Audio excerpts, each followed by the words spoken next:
चाहे जितना दुख पड़े प्यारे, किसी से मत कहो, किसी से मत, चुपचाप मौन होकर सह जाओ। तुम्हारा स्वामी विधान करके तुम्हें दुख भेजा है तो बहुत बड़ा उसमें कोई सुख है। वो मंगल भवन है, तुम्हारा मंगल होने नहीं दे सकता। दिखाई दे सकता है कि अब अमंगल हो गया हमारा, अमुक अमुक अमुक, कुछ नहीं। धैर्य पूर्वक अपने मार्ग में सीधे चलते रहो। उसका विधान आया है, वो दुखद हो या सुखद, सुखद है तो हर्षित मत हो, दुखद है तो शोकित मत हो, आगे बढ़ो। देखो ये अध्यात्म है, ये कमर कस लो कि इस जन्म में मुझे इस भव समुद्र से पार होना ही है। ये जो कमजोर दिल के होते हैं ना, अनुकूलता जहां मिली तो बोले जब से हमने भक्ति शुरू की सब काम चकाचक बन रहे। ये भक्ति का फल नहीं है, भूल मत करना। ये तुम्हारे सुकृत चल रहे हैं इसलिए है। और जिस दिन दुष्कृत का फल आएगा उस दिन भक्ति करते हुए भी कदम रखना मुश्किल हो जाएगा, पग पग पर तुम्हें दुख मिलेगा। इस सिद्धांत को समझ लीजिए तो कभी आप निराश नहीं होंगे, शूरवीर होकर आगे बढ़ते रहेंगे। जो हमारी भक्ति ये नई फसल है और इस फसल की जो आनंद वृत्ति है वो भगवदानंद है, ज्ञानानंद है, अखंडानंद है, प्रेमानंद है। वो ये भोगानंद नहीं है, विषयानंद नहीं कि भगवान की बड़ी कृपा जो चाह वो भोग मिल गए।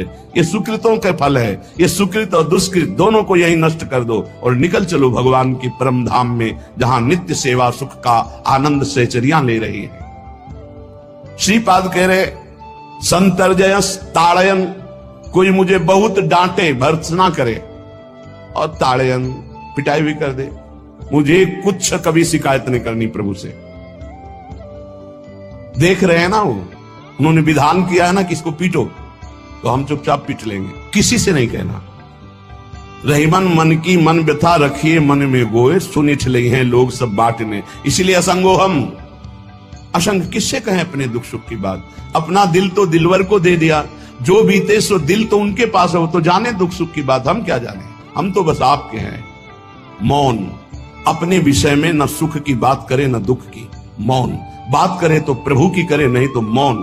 मान लीजिए अगर ये मौन आप धारण कर लेंगे तो निकल जाएंगे माया से, नहीं तो किसी की निंदा कर देंगे, किसी का ऐसा कटु वचन बोल देंगे, परुख वचन बोल देंगे, भजन छीण हो जाएगा, भजन करने की वृत्ति नष्ट हो जाएगी। जीवन में अगर कोई हमें कष्ट दे रहा है तो हमारा कर्म है, ना कि कोई व्यक्ति। ये बिल्कुल सिद्धांत तक चर्चा समझ लो। वही व्यक्ति जो मुझे द्वेष करता, वही व्यक्ति जो मुझे कष्ट और दंड देता, वही व्यक्ति प्रणाम करके छाती से लगाकर आंसुओं की धारा से अभिषिक्त किया, तो वो व्यक्ति था या कर्म? जब कर्म भोग हो गया तो वही हृदय से लगा के अश्रुधारा से क्षमा कीजिए, बहुत ऐसा नहीं नहीं, आप तो बड़ी कृपा की। व्यक्ति कभी कष्ट नहीं देता, मेरा कर्म उसके ऊपर सवार होकर मुझे दंड देता है, इसलिए मैं किससे कहूं? अपनी जबान से दांत कट जाए तो किससे कहूं? ये जो दांत, इससे जबान हमारी पीड़ा को किससे कहूं? अपने हाथ से चोट लग जाए किसको कहूं? ऐसे सब आत्मस्वरूप हैं, हमारा कर्म ही उनके ऊपर सवार होकर हमें दंड दे रहा। इसलिए भाई श्रीपाद का सिद्धांत जो कह रहे कि अगर भगवत प्रेम प्राप्त करना है तो मुंह बंद। ना कभी वो रूप था, ना कभी वो रूप मिलेगा।